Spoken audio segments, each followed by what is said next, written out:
Sekalipun dia berkata demikian, wanita tulang itu tetap menghentikan kultivasinya, berlutut memberi salam kepadanya, lalu kembali ke ruang tamu untuk meneruskan kultivasi teknik tulang putih layu dan berkembang. Tidak banyak yang terjadi hari itu. Setelah mandi, Zhao Chen menyalakan dupa yang menenangkan dan berlatih teknik penciptaan sekali. Siang harinya, setelah makan siang bersama para guru dan profesor dari Universitas Kedokteran Sihua dan mengantar mereka naik minibus ke bandara, saya kembali ke kamar, menenangkan pikiran, dan mulai mempelajari landasan teoritis akupunktur dan moksibusi. Baru setelah pukul 4 sore Zhao Chen akhirnya memanggil mobil untuk pergi ke bandara untuk menjemput Yingji dan Hao Li. Dia tidak membatalkan reservasi kamar hotelnya, tetapi menggantungkan tanda jangan ganggu di luar pintu, yang memperbolehkan wanita tulang tetap di dalam dan melanjutkan kultivasinya. Zhao Chen tiba di bandara tepat waktu, dan segera melihat Yingji dan Hao Li mendorong koper mereka keluar. Yang mengejutkannya, Hao Li juga membawa kandang hewan peliharaan. Setelah berbasa-basi sebentar, Zhao Chen menunjuk ke kandang hewan peliharaan dan bertanya, "Ada apa ini? Kenapa kamu membawa hewan peliharaan?" "Aku tidak membawa ini." Dia bersikeras ikut, kata Hao Li sambil tersenyum, mengulurkan tangan untuk membuka kandang hewan peliharaan. Seekor kucing putih bersih tanpa sehelai bulu pun merangkak keluar. "Xiao Bai?" Zhao Chen tampak terkejut. "Meong." Kucing putih itu mengeong, melompat, dan melompat ke bahu Zhao Chen. Serangga roh api mengintip dari balik bulunya, mengepakkan sayapnya, dan menyapa Zhao Chen. Zhao Chen mengelus kepala kucing putih itu, pikirannya dipenuhi pertanyaan apa sebenarnya yang terjadi. "Apakah kau membawanya dari kampung halamanku? Kau pikir aku punya banyak waktu luang?" Hao Li memutar bola matanya dan berkata dengan kesal, "Aku tidak tahu bagaimana si kecil ini bisa menemukanku. Aku kembali ke kamarku untuk berkemas siang tadi dan menemukannya berdiri di meja komputerku, menatapku dengan tatapan angkuh. Untungnya, aku pernah melihatnya sebelumnya dan tahu itu hewan peliharaanmu. Kalau tidak, dia pasti dikira kucing liar. Awalnya aku berencana menitipkannya di Lakeside Homestay dan mengajakmu mengambilnya saat kita kembali ke Chengdu. Tapi ketika kita sampai di bandara, kita menemukan dia entah bagaimana tersembunyi di dalam koperku. Aku terpaksa menitipkannya sebagai hewan peliharaan dan membawanya kepadamu." Zhao Chen sedikit mengernyit. Dilihat dari situasi ini, tampaknya kucing putih itu meramalkan beberapa hal yang akan terjadi.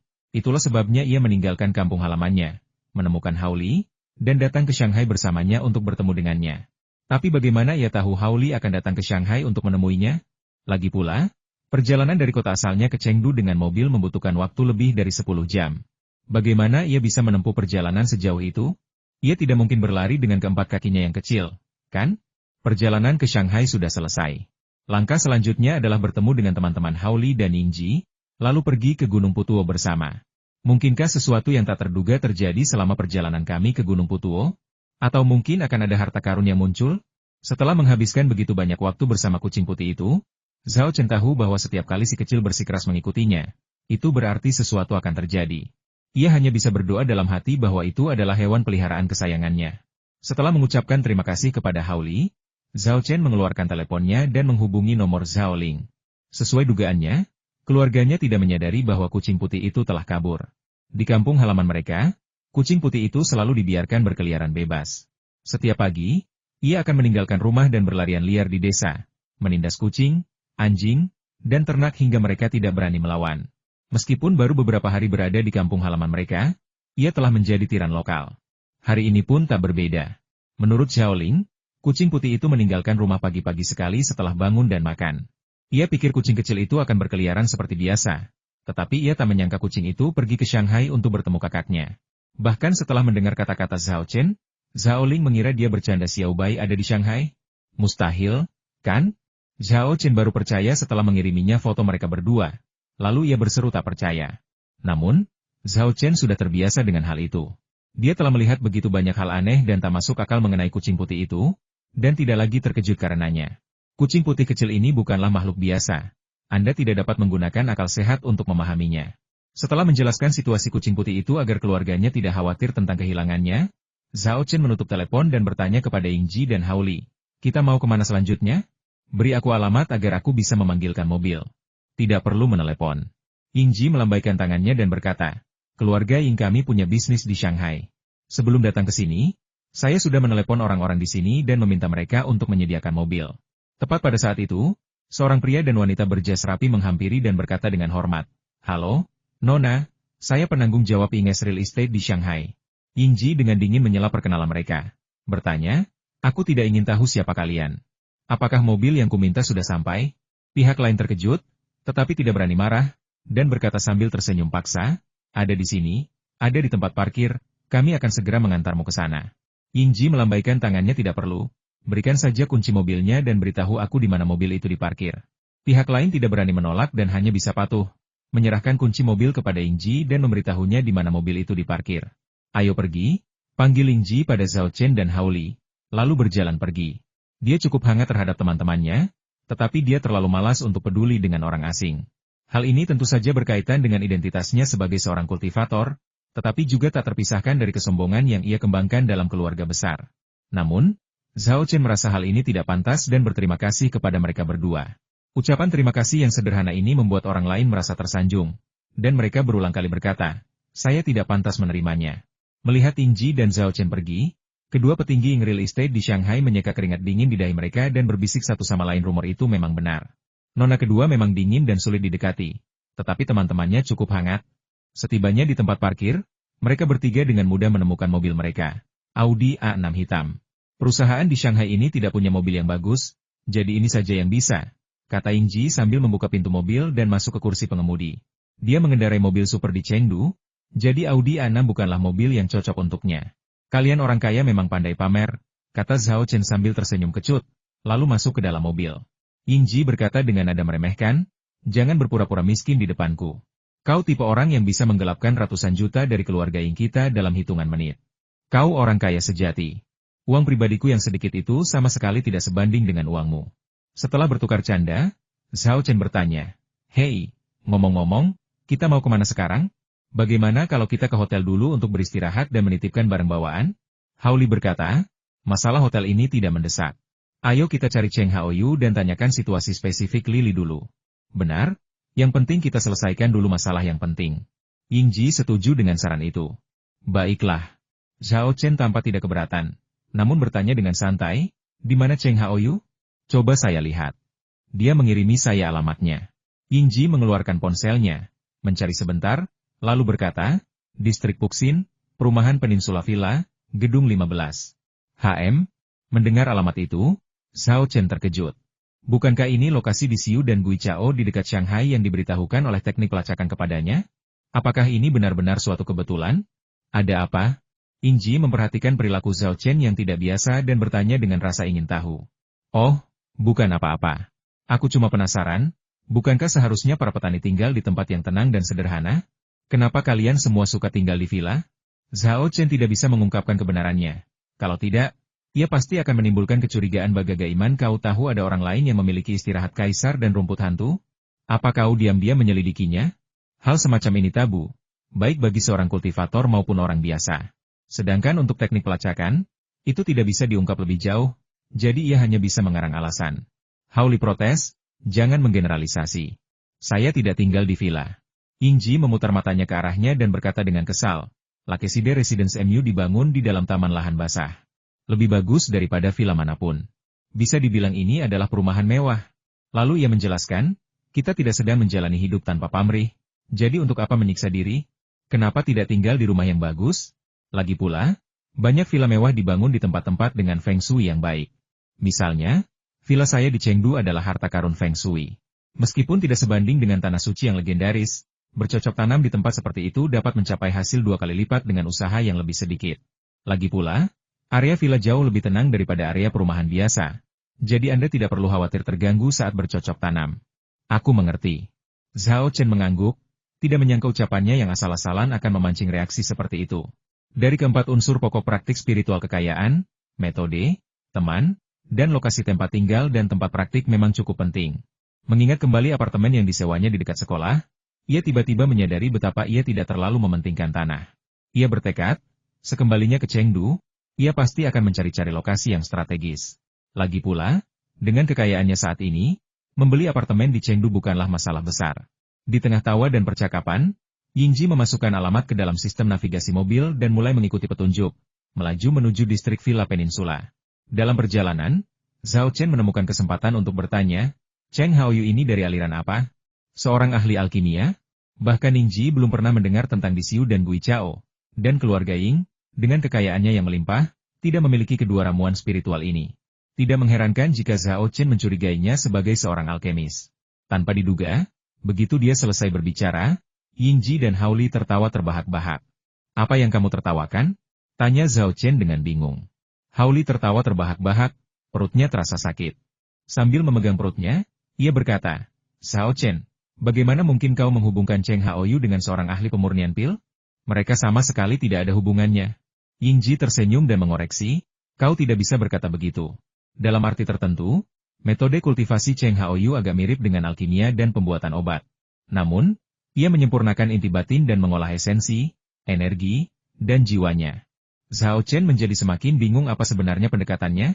Hao Li berhenti bersikap misterius dan mengedipkan mata. Lalu berkata, kultivasi ganda. Bagaimana? Apa kau terkejut? Begini saja, orang ini selalu dikelilingi banyak gadis, dan dia selalu pergi ke laut untuk berpesta. Menyebutnya, kultivasi tertutup. Ceka-ceka. Apa kau percaya ada orang setidak tahu malu seperti itu di dunia ini? Zhao Chen meliriknya, apakah kamu iri? Omong kosong. Apa kau tidak iri? Hao Li mendesah. Kenapa aku tidak seberuntung itu? Aku telah memilih jalan kerakusan, semakin terjerumus ke dalam jalan seorang pencinta makanan dan pelahap. Aku hanya punya panci dan wajan di sisiku setiap hari, sementara yang lain dikelilingi wanita-wanita cantik. Kita berdua kultivator, kenapa aku tidak diperlakukan seperti itu? Itu diskriminasi sekte. Zhao Chen tahu Hao Li bercanda. Jika dia benar-benar ingin hidup berfoya-foya, bukankah dia bisa menemukan gadis-gadis? Ya, dia memang sangat gemuk, tapi bukan gemuk jelek, melainkan gemuk imut, belum lagi dia cukup kaya. Yingji berkata, sebenarnya, setiap kali aku melihat Cheng Haoyu, aku cukup bingung. Apa menurutmu perilaku femininnya karena dia terlalu banyak menghabiskan waktu dengan perempuan? Hao Li memikirkannya dengan hati-hati dan mengangguk, sambil berkata, saya pikir itu sangat mungkin. Saat keduanya mengobrol tentang perselingkuhan Cheng Haoyu yang memalukan, Zhao Chen menemukan pengantar tentang sekolah kultivasi ganda di daun informasi. Kultivasi ganda melibatkan alkimia internal, yang menggunakan esensi, energi, dan jiwa dalam tubuh manusia sebagai obat untuk penyempurnaan dan nutrisi. Dalam hal ini, memang ada beberapa kesamaan dengan aliran alkimia. Kultivasi ganda terbagi menjadi dua tahap utama.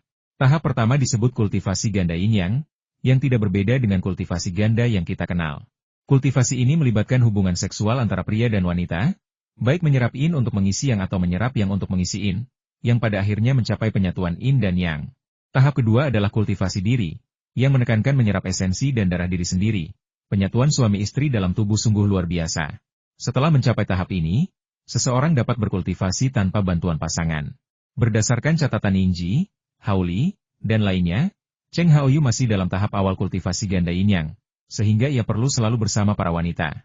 Setelah mulai berkultivasi, ia perlu menyerap energi yin primordial dari tubuh para wanita. Ada alasan mengapa dia memiliki begitu banyak wanita di sekitarnya. Jika kultivasi ganda hanya melibatkan penyerapan esensi seorang wanita, wanita tersebut akan menua dengan cepat atau meninggal dalam beberapa hari karena energi vitalnya terkuras secara drastis. Penyerapan yang moderat saja tidak akan membahayakan wanita tersebut. Sebaliknya, akan menyehatkannya, menguatkan tubuhnya, dan mempercantik kulitnya. Setelah mengetahui jalan yang dikultivasikan Cheng Haoyu, Zhao Chen menjadi bingung lagi. Kalau orang ini bukan alkemis, kenapa dia punya Empress Res dan Ghost Grace? Apa ada cara agar dia mau menjual kedua ramuan spiritual itu lagi kepadaku? Sambil tenggelam dalam pikirannya, Yingji melaju menuju pintu masuk komunitas Peninsula Villa.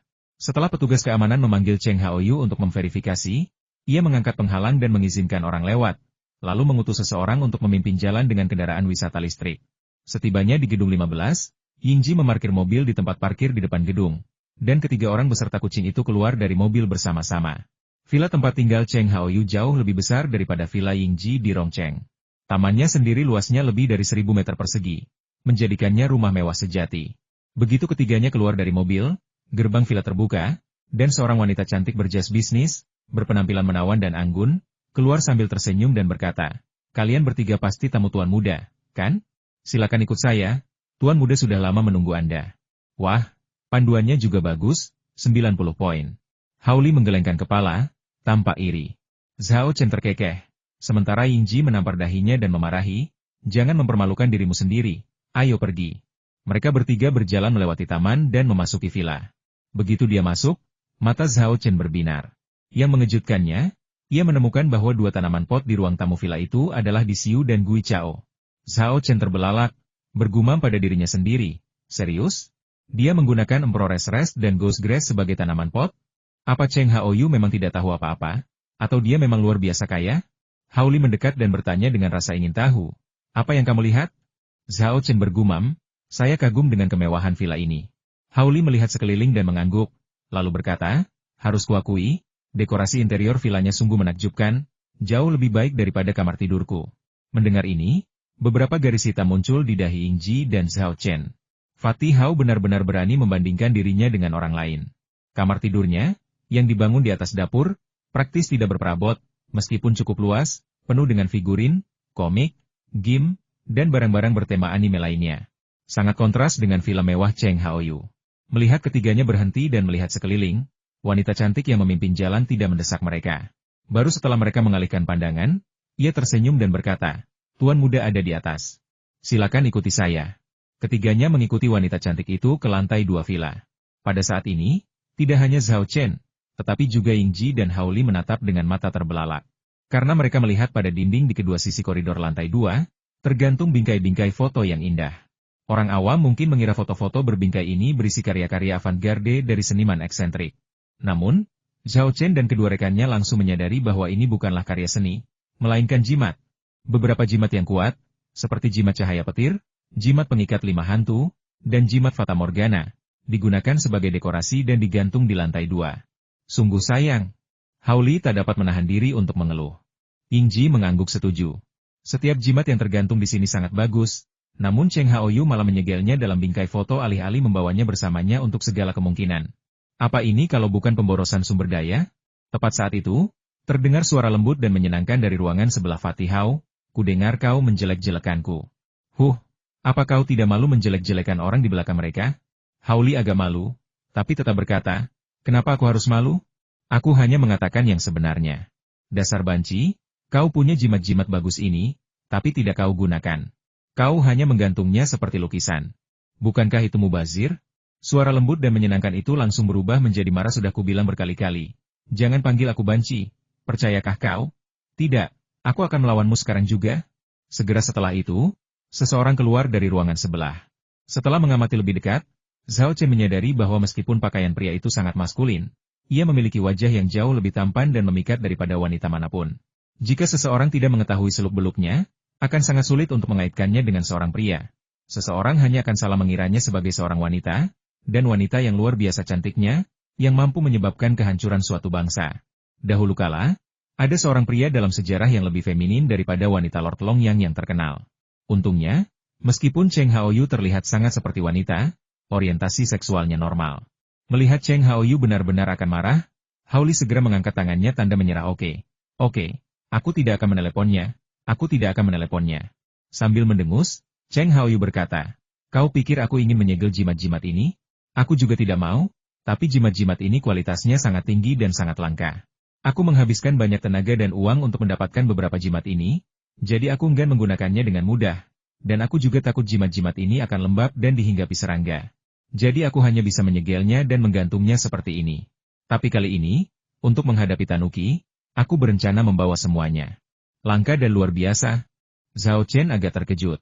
Saat ia sedang mengamati jimat-jimat ini, lembar informasi tersebut memberikan pengantar dan metode menggambar yang sesuai, bahkan menunjukkan kekurangan masing-masing jimat dan melakukan modifikasi.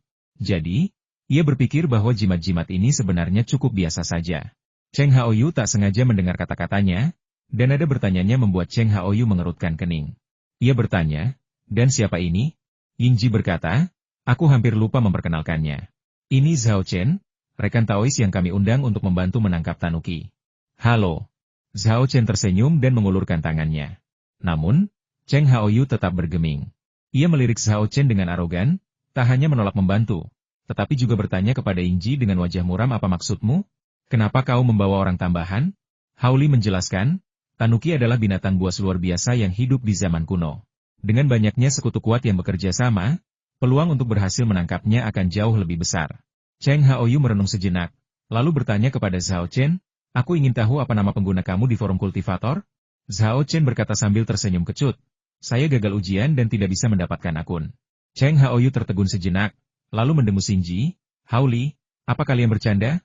Dia bahkan tidak bisa mendapatkan akun di forum kultivator. Bala bantuan sekuat apa dia? Ekspresi Yingji dan Hao Li langsung berubah jelek. Zhao Chen dibawa oleh mereka, dan ejekan Cheng Haoyu terhadap Zhao Chen merupakan tamparan di wajah mereka. Yingji berkata dengan dingin, kita bisa menjamin bahwa Zhao Chen sangat kuat, tidak diragukan lagi.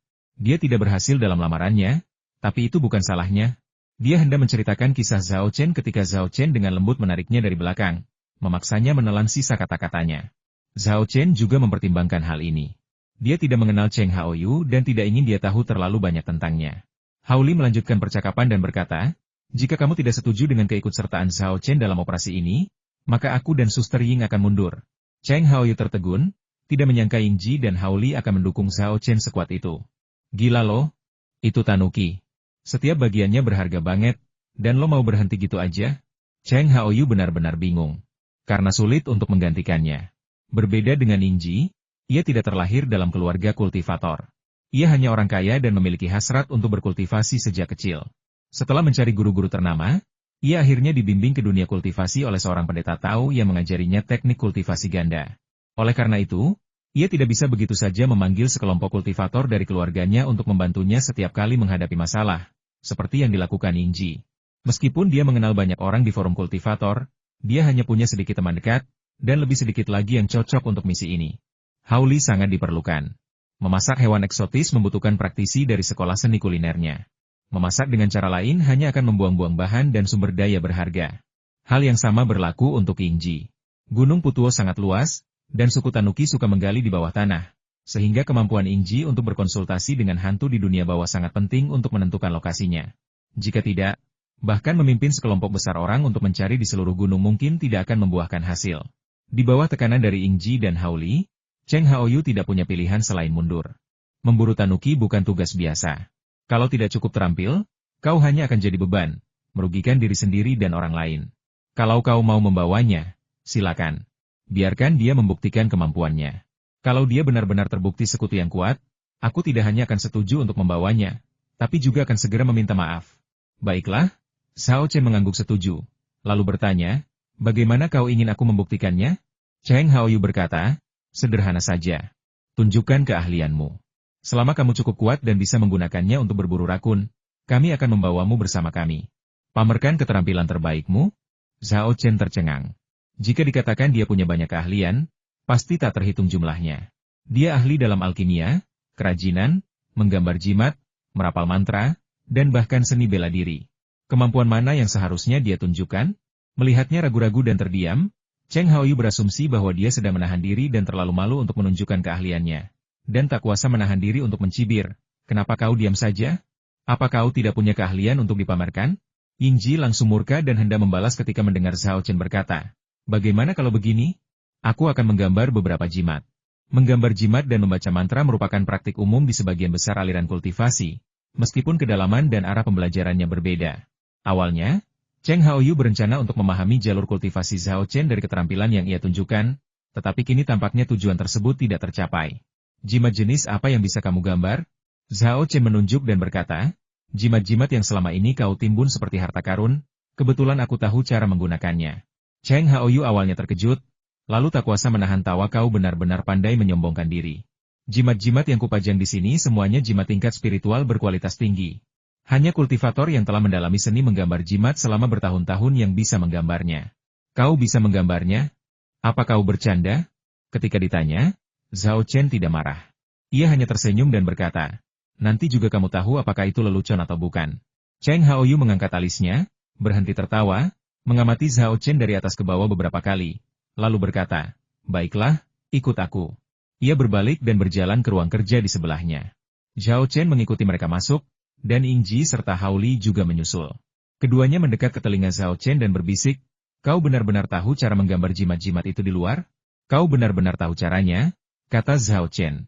Kurasa jimat-jimat itu cukup kuat. Kalau kita ingin memburu Tanuki, kita harus mengandalkannya. Jadi sebaiknya kita manfaatkan kesempatan ini untuk menarik beberapa dan menyiapkannya.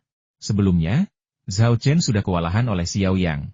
Sebagai binatang purba yang kuat, kekuatan Lili jelas jauh lebih unggul daripada Xiao Yang. Untuk menghadapinya, tentu saja, semakin banyak jimat yang kuat, semakin baik. Cheng Haoyu memiliki telinga yang tajam, dan setelah mendengar kata-kata Zhao Chen, dia tidak dapat menahan diri untuk mendengus lagi. Dia sama sekali tidak percaya bahwa Zhao Chen dapat menggambar jimat-jimat itu dari luar. Saat memasuki ruang kerja, Cheng Haoyu menunjuk meja kayu rosewood di tengah dan berkata, "Kamu bisa menggambar di sini." Kemudian ia membuka rak buku di sebelahnya dan menunjuk kuas tulis, tinta, dan kertas di dalamnya, sambil berkata, "Di sini tersedia alat dan bahan untuk menggambar jimat. Silakan ambil."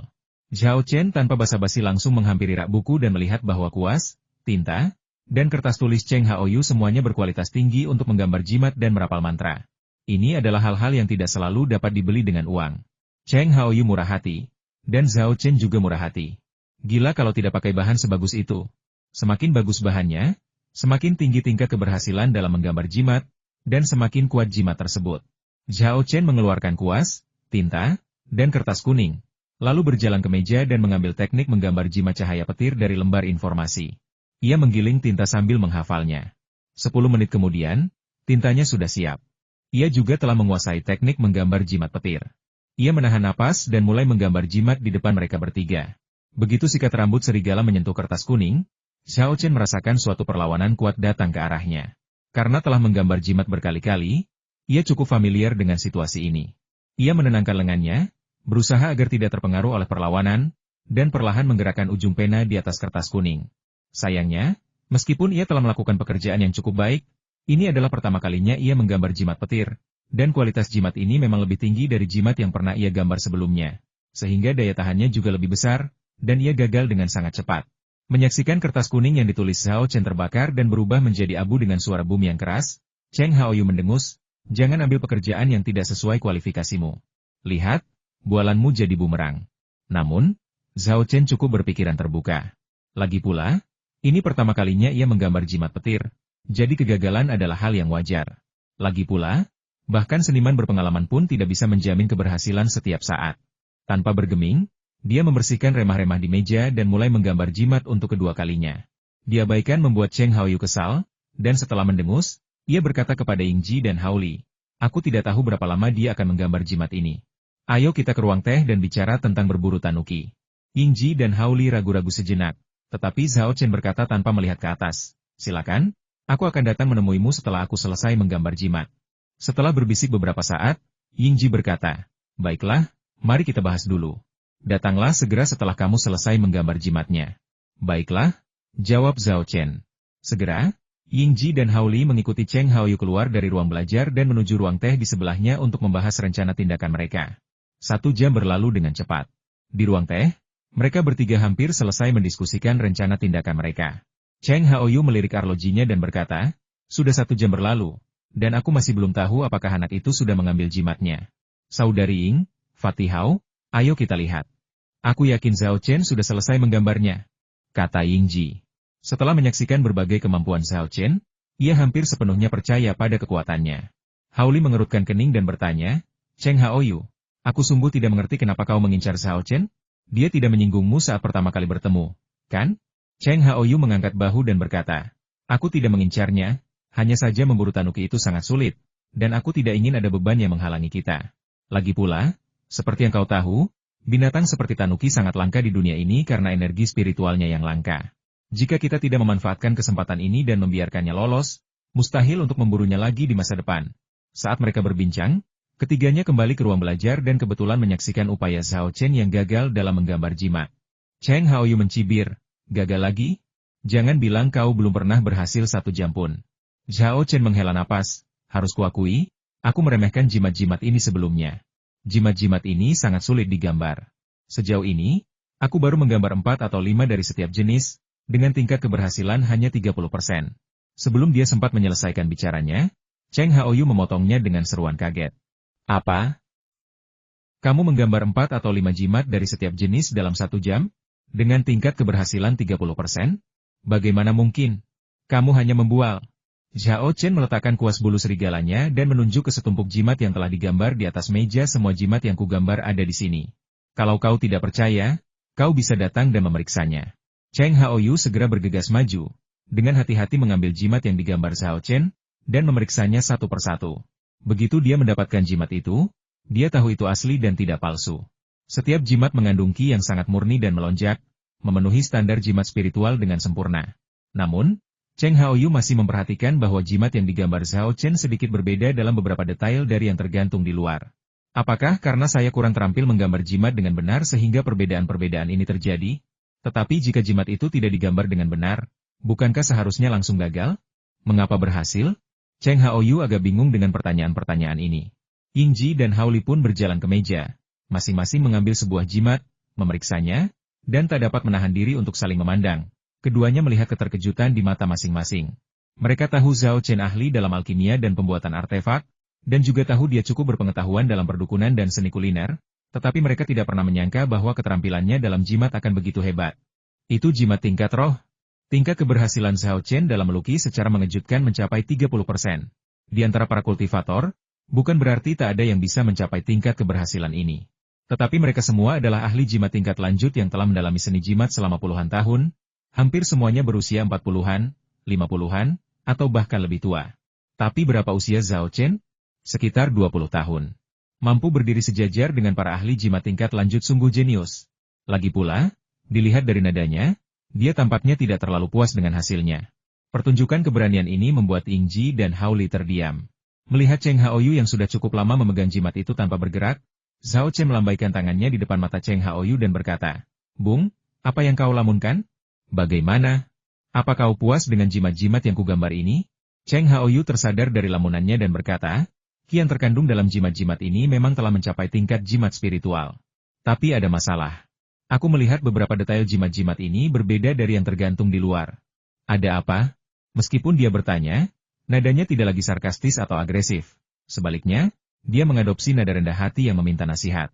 Kekuatan Zhao Chen telah membuatnya terkesan. "Begini masalahnya, saya perhatikan jimat di luar memiliki beberapa masalah detail. Meskipun masalah ini tidak akan menyebabkan jimat tidak bisa ditarik, masalah ini akan melemahkan kekuatannya. Jadi saya melakukan modifikasi untuk mengatasi masalah ini." Apa? Kau memodifikasi jimatnya?"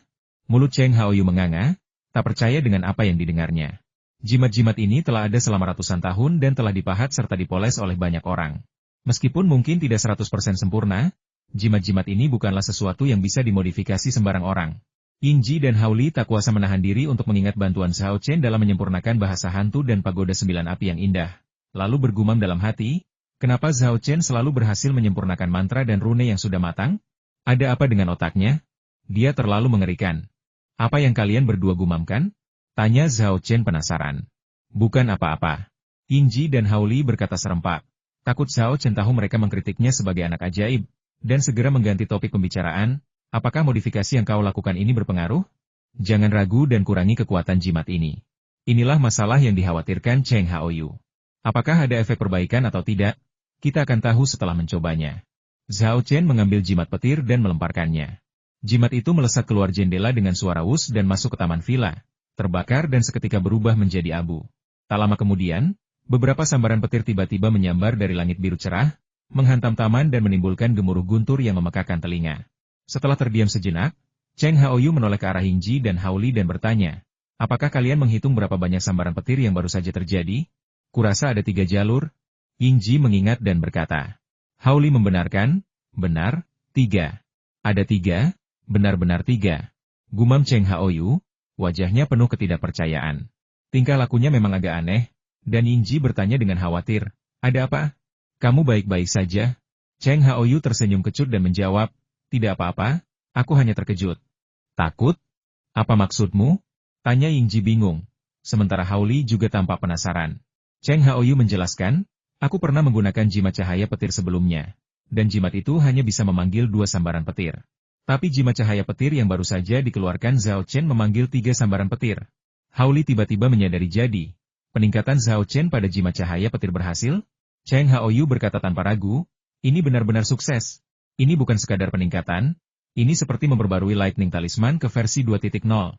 Kau menyanjungku." Zhao Chen tersenyum, lalu menunjuk beberapa jimat lain dan bertanya, "Mau mencoba yang lain? Jangan coba-coba lagi, jangan coba-coba lagi."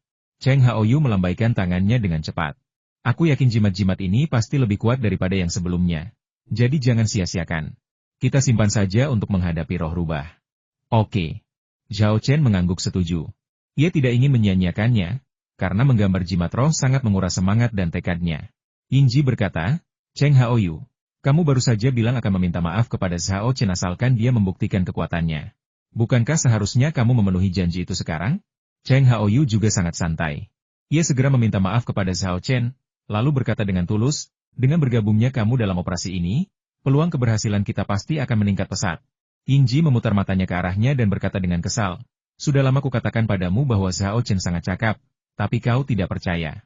Sekarang kau terbukti salah. Apa kau senang? Cheng Haoyu sedikit malu operasi ini sangat sulit, dan saya harus sangat berhati-hati. Namun, meskipun saya dipermalukan, tetap saja bermanfaat untuk mengenal seorang rekan Taois yang kuat seperti Zhao Chen. Setelah bertukar beberapa lelucon, Cheng Haoyu bertanya lagi, rekan Taois Zhao, bagaimana keterampilan seni bela diri Anda? Tidak apa-apa, jawab Zhao Chen. Cheng Haoyu berkata, menurut informasi yang kuterima, Tanuki itu tangguh dan luar biasa kuat. Ia telah menghancurkan banyak rumah di Gunung Putuo, dan beberapa orang terluka atau tewas karenanya. Tanuki menghabiskan sebagian besar waktunya di bawah tanah, jadi penduduk setempat hanya menganggapnya bencana geologi dan tidak curiga. Kita pasti harus naik dan melawannya secara langsung. Jika kemampuan bela dirimu rata-rata, kau dan Suster Ying bisa mengganggunya dari jarak jauh, sementara Fatih Hao dan aku akan mengambil alih sebagai tank. Zhao Chen menjawab, saya tidak keberatan dan akan mengikuti pengaturan. Kalau begitu, semuanya sudah beres, seru Cheng Haoyu. Setelah membagi jimat, Zhao Chen mulai bekerja bagaimana rencana aksinya. Aku terlalu sibuk menggambar jimat sampai lupa waktu dan tidak datang untuk membicarakannya denganmu. Semuanya sudah dibahas dan disepakati, kata Yingji. Kita akan berangkat besok pagi-pagi sekali. Setelah tiba di Gunung Putuo, pertama-tama kita akan mengamati medan, mencari tempat yang cocok untuk mengubur bahan peledak, dan menyiapkan penyergapan. Lalu kita akan mencari cara untuk memancing Tanuki ke sana dan meledakkannya. Zhao Chen sama sekali tidak terkejut bahwa orang-orang ini bisa mendapatkan bahan peledak. Dengan kekayaan dan pengaruh mereka, mendapatkan barang-barang ini adalah hal yang mudah bagi mereka. Dia hanya sedikit khawatir bukankah itu akan menghancurkan Tanuki berkeping-keping dalam sekali serang? Bagaimana mungkin? Cheng Haoyu terkekeh. Kulit lili bahkan lebih keras daripada kulit badak, dan ditutupi lapisan bulu yang kuat.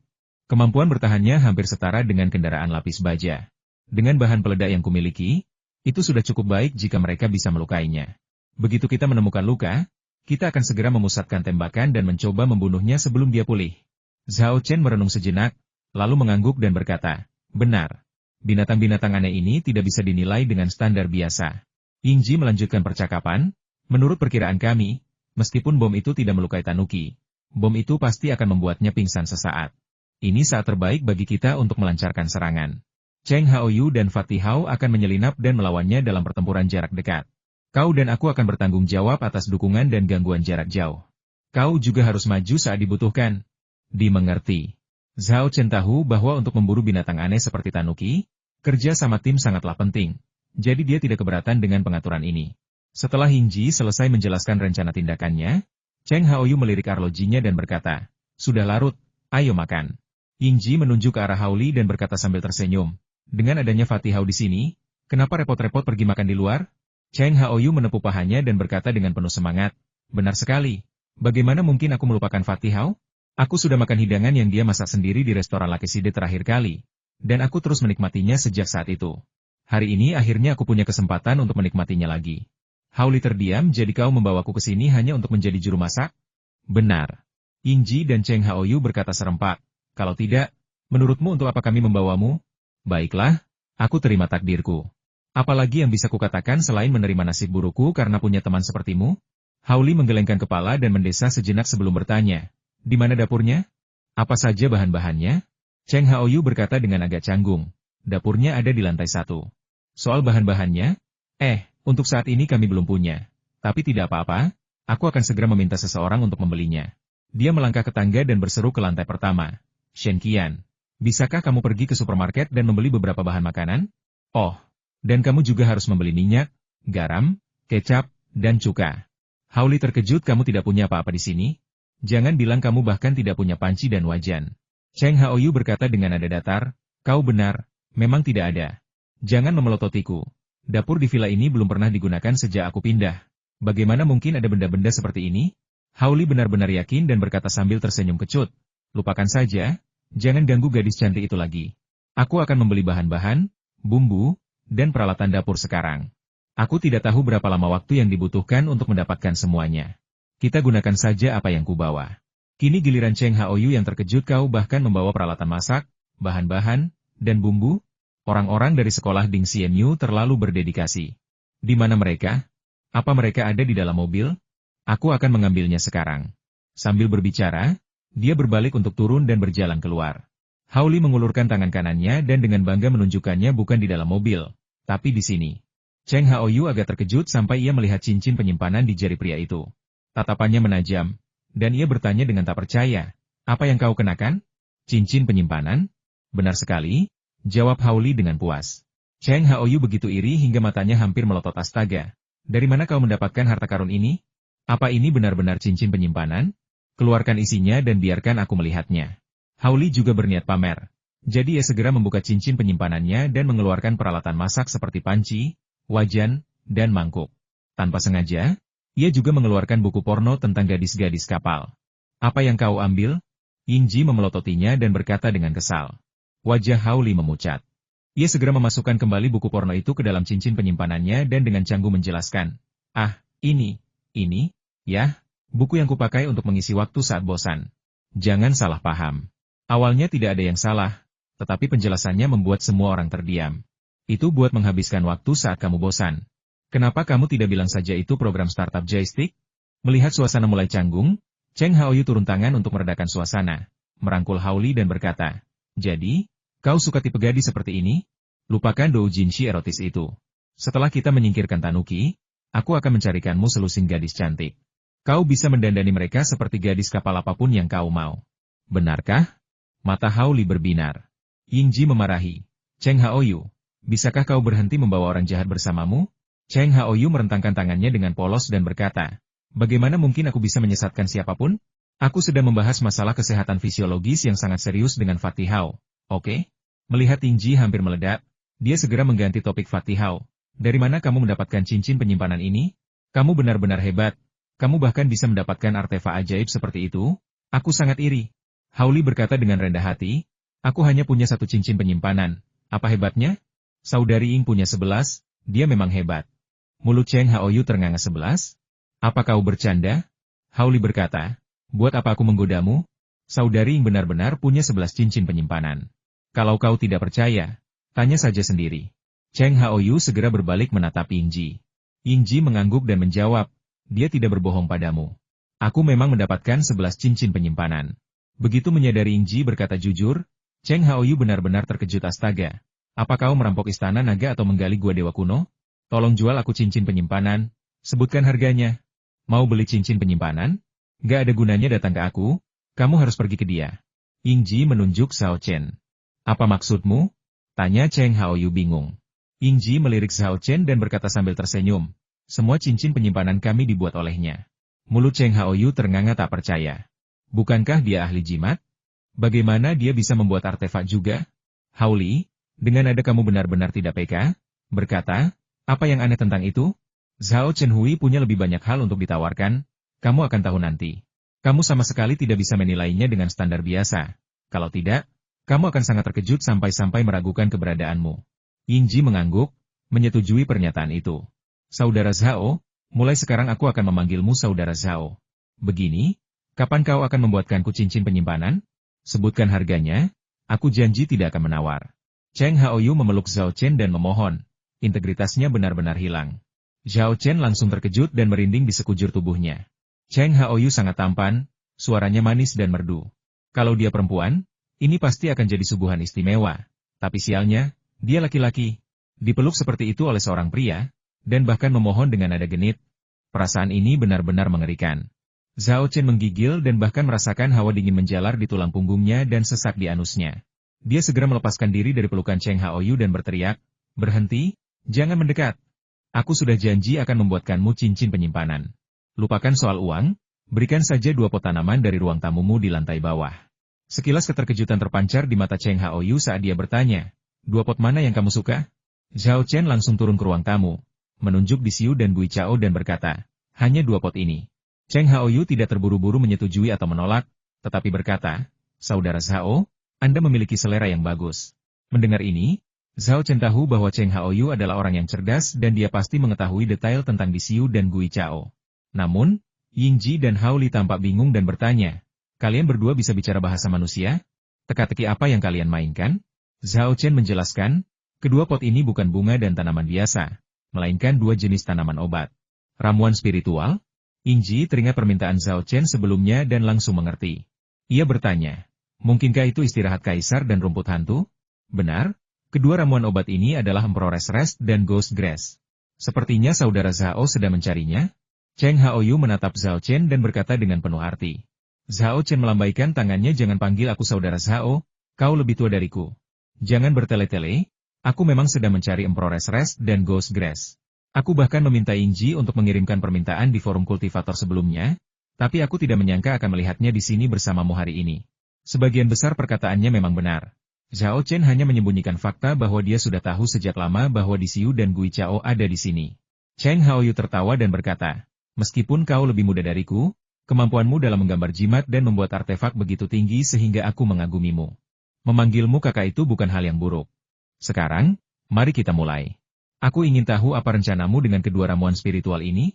Sejujurnya, aku menyimpannya karena aku ingin meminta bantuan seorang alkemis untuk meracik semacam pil. Jika kau tidak memiliki kegunaan penting untuk mereka, mohon maafkan aku karena enggan melepaskannya. Memurnikan pil? Jantung Zhao Chen berdebar kencang, dan dia bertanya, kau tidak bermaksud menggunakannya untuk memurnikan bubuk kondensasi Qi? Cheng Haoyu tampak terkejut, kamu benar-benar tahu tentang pil jenis ini? Yingji dan Haoli bingung dan tak kuasa menahan diri untuk bertanya, apa gunanya bubuk kondensasi Qi yang kau bicarakan ini? Apakah sangat ampuh? Cheng Haoyu berkata, mengucapkan setiap kata dengan jelas, satu-satunya fungsi bubuk Qi kondensasi adalah untuk membantu orang menerobos dari alam pembersihan sumsum ke alam Qi pendengar. His! Seru Yingji dan Haoli terkesiap, terkejut, mana mungkin? Ada pil ajaib seperti itu di dunia? Cheng Haoyu mengangguk dan berkata, aku juga melihat pengantar bubuk Qi kondensasi di sebuah buku kuno. Sayangnya, buku itu tidak lengkap. Selain menjelaskan khasiatnya, buku itu hanya menyebutkan bahwa ramuan itu membutuhkan istirahat kaisar dan rumput hantu sebagai bahan utamanya. Yingji dan Fatihau tahu bahwa aku mencapai puncak pembersihan sumsum tulang 3 tahun lalu, tetapi aku belum pernah mencapainya.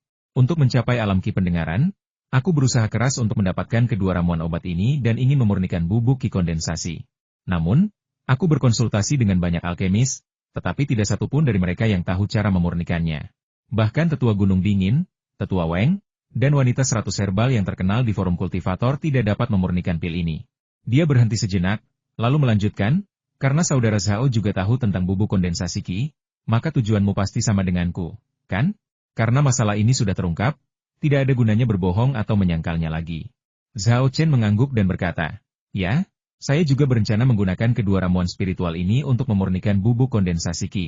Cheng Haoyu menghela napas dan berkata dengan ekspresi getir, kusarankan kau untuk melupakan ide ini. Kurasa tak seorang pun di dunia ini yang tahu cara memurnikan bubuk kondensasi Qi. Zhao Chen tersenyum, tidak setuju maupun tidak setuju dengan sarannya, tetapi bertanya, karena menurutmu tidak ada seorang pun yang tahu cara memurnikan bubuk kondensasi Qi, mengapa menyimpan kedua ramuan spiritual ini? Cheng Haoyu berkata sambil tersenyum kecut, itu karena aku masih belum mau menyerah dan masih punya secercah harapan. Pada saat ini, Yingji dan Haoli, yang telah pulih dari keterkejutan mereka, bergegas maju dan mengepung Zhao Chen.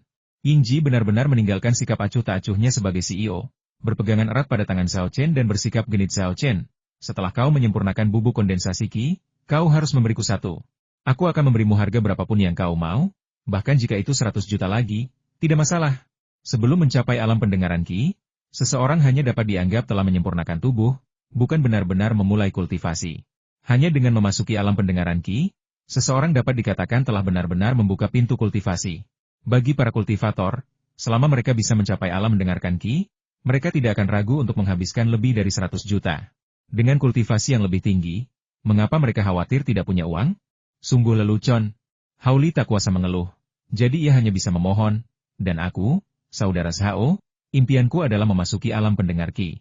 Kau harus mengabulkan keinginanku. Lagi pula, itu juga akan bermanfaat bagimu setelah aku memasuki alam pendengar Qi. Pemahamanku terhadap Qi akan lebih peka, yang akan memungkinkanku untuk lebih memahami esensi dan rasa makanan. Tentu saja, aku pasti tidak akan berhemat untuk membeli obat. Cheng Haoyu, yang menonton dari samping, benar-benar bingung dan bertanya dengan heran, kalian berdua sedang apa? Apa kalian tidak mendengarku mengatakan bahwa bubuk kondensasi Qi memang pil ajaib? Tetapi masalahnya, tidak ada alkemis yang tahu cara memurnikannya. Yingji dan Haoli berkata hampir serempak, Itu karena alkemis yang kau temukan kurang terampil. Kalau Zhao Chen yang menyempurnakannya, pasti tidak akan ada masalah, kan, Zhao Chen? Tetapi bukankah saudara Zhao seorang ahli jimat? Cheng Haoyu merasa otaknya mulai bermasalah. Ada apa dengan Zhao Chen? Dia jelas seorang ahli jimat. Jadi bagaimana mungkin dia juga bisa membuat cincin penyimpanan? Dan mengapa Yingji dan Hao Li yakin dia bisa memurnikan bubuk kondensasi Qi? Dari mana orang ini mendapatkan semua keterampilan ini? Apa dia benar-benar berpikir dia makhluk maha tahu? Sekarang setelah semuanya menjadi seperti ini, Zhao Chen tidak bisa menyangkalnya. Lagi pula, menurut pengamatannya, Cheng Haoyu memiliki banyak sekali Emperor's Rest dan Ghost Grace di sini. Jika dia berhati-hati dan menggunakannya dengan bijak, dia seharusnya bisa menghasilkan banyak kondensat Qi powder, cukup untuk digunakan sendiri dan dijual untuk mendapatkan uang. Dia lalu mengakui, saya memang tahu metode penyempurnaan bubuk Qi. Cheng Haoyu bahkan lebih terkejut lagi, benarkah? Saudara Zhao, kau tidak bercanda, kan? Bubuk kondensasi Qi ini adalah sesuatu yang bahkan Han Shanshou dan Bai Chaoniang tidak tahu cara membuatnya. Saking gembiranya, Yingji sampai lupa menyimpan rahasia Zhao Chen, memutar bola matanya ke arahnya, dan berkata, siapa itu Han Shanshou dan Bai Chaoniang? Zhao Chen baru saja memberi mereka pelajaran.